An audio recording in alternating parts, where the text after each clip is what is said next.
Il-Kummissjoni Ewropea għalqet żewġ proċeduri ta' infringement kontra Malta li jikkonċernaw il-kaċċa fir-rebbija u l-eluq tal-Power Station tal-Marsa.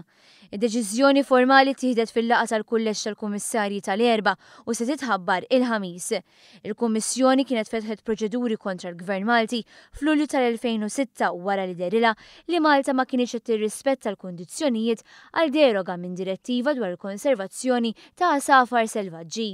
Sentej wara l-Kummissjoni kienet irrikorri tant il-Qorti tal-Ġustizzja li f'Settembru tal-2009 kienet iddeċidiet kontra Malta, però għarfet li l-kaċċa s-summin u l-gammin fil-ħarifa ma kienetx alternattiva sodisfaċenti għal dak fir-rebbija. Id-deċiżjoni tal-Kummissjoni ttieħdet wara konsiderazzjoni tar-rapport estensiv dwar l-istaġun tal-kaċċa fir-rebbija tal-2014 mibgħut mill-Gvern Malti lill-Kummissjoni, fejn il-Gvern ta' rendi kont ta' titjib istituzzjonali, legali, amministrattiv u inforzar ta' regolamenti.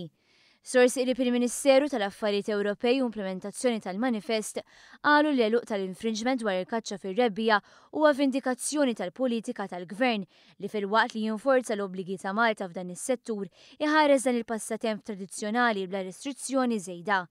Id-deċiżjoni dwar l-infringement fuq il-Power Station tal-Marsa li kien infetaħ fi frar tal-2012 ittieħdet wara li f'April li għadda l-Gvern Malti informa lill-Kummissjoni li l-aħħar tagħmir fil-Power Station kien intefa' u li l-interconnector bejn Malta u Sqallija kien beda jaħdem fid-9 ta' April. Sa dan it-tant però l-Kummissjoni ħabbret żewġ opinjonijiet motivati kontra Malta, waħda li tikkonċerna l-insib ta' safar tal-għana u l-oħra direttiva dwar l-irkupru riżoluzzjoni tal-banek. Is-sorsi qalu li eventwalment Malta twieġeb għall-opinjonijiet tal-Kummissjoni. L-istess sorsi esprimew fiduċja li l-Kummissjoni tagħlaq l-opinjoni dwar il-banek f'qasir żmien għaliex il-leġiżlazzjoni meħtieġa diġà tresqet fil-Parlament.